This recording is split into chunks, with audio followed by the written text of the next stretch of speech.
According to data from the Ghana Statistical Service, while about 65% of institutions in the education sector closed down as a result of the partial lockdown instituted in Greater Accra and Greater Kumasi during the height of the COVID-19 pandemic in Ghana, the construction sector saw about 26% of firms closing down during the same period and even less in the period thereafter, highlighting the activity level in that sector. A sector which contributed about 23 billion Ghana cedis to the economy in 2020 and also grew by about 3% year-on-year by the end of 2020. Despite the prospect for more growth in 2021, many are concerned that local construction workers will lose out to workers from other countries, as a trend has been developing for some time now, with homeowners opting for other workers from countries such as Togo for things such as tiling and the provision of plaster of Paris services. So why are Ghanaian construction workers increasingly being shunned for foreign workers? Let's first hear from a soon-to-be homeowner David Otumi and Samia Megaibo, the sector skills body chairman for the construction sector, who highlight the difference between Ghanaian workers and foreign workers in the construction sector.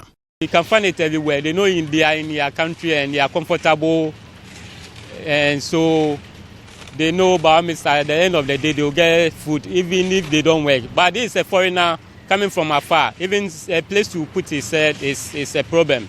So he's eager to money. Then he will get to pay his apartment or a rent. Then he get money into his pocket, and also get money to his own town.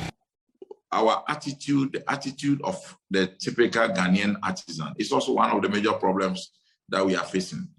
You give them work, you have to be teaching them all over the place. Can you imagine you giving your money, advance labor to a typical artisan to come and do work for you? And you have to pick your phone, call him and say, boss, I beg you, come and do my work. I beg you, come and do my work. You see? Well, it doesn't make sense.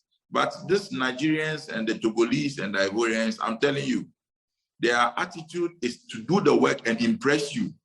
According to Charles Ango, a construction site foreman, the poor attitude of Ghanaian workers, coupled with the circumstances surrounding the employment of foreign workers and their low charges, leads to a preference for the latter. Some of the foreign workers, they charge lower than the Ghanaian workers. So how much a day? Like, for example, if they are working here, how much is it?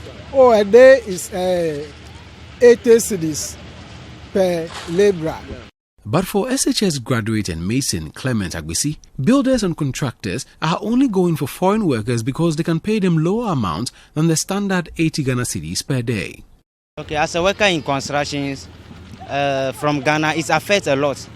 Especially those people from outside like Togo and Nigeria, they are using them instead of we the Ghanaians. It's affecting us a lot in terms of job employment, and then economically it's affecting us because they think that when they take them it's not about only their let's say quality work, but they think if they use the foreigners, their money charges is less than we the Ghanaians. CEO of Mark Henry Construction, Michael Audi, who has over a decade's experience in the sector and employs 10 Ghanaians and 10 Togolese, denies this allegation and says he only prefers the foreign workers because they help him deliver his work to clients on time. Sometimes when I want to give subcontract, we sit and bargain.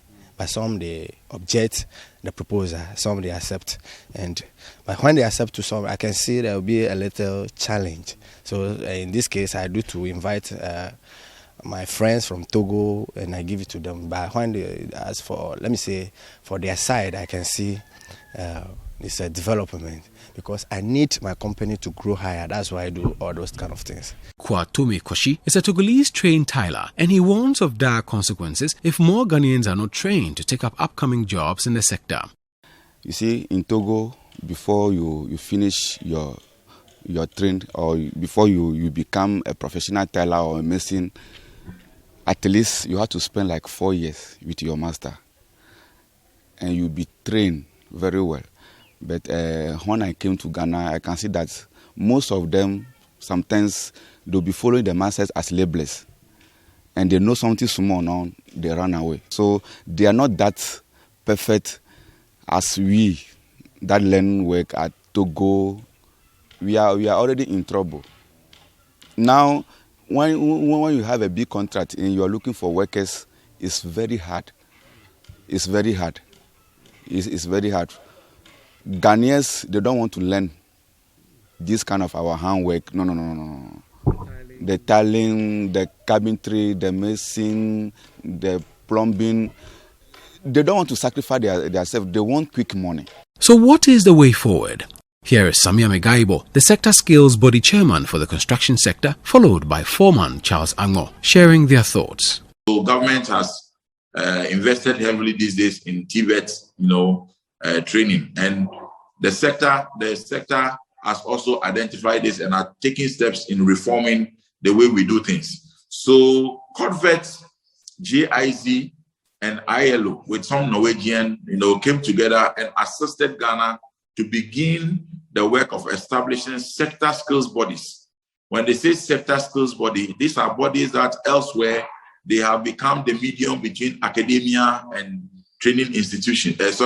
Employers and academia and training institutions, to ensure that the employers are getting the kind of skills that the training institutions are embarking on with our people to come out and become useful to our productions and our industry.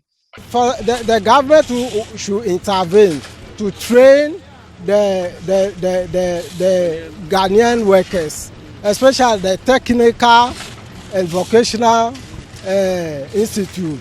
They have to train the Ghanaian workers so that they can do more than the foreign workers.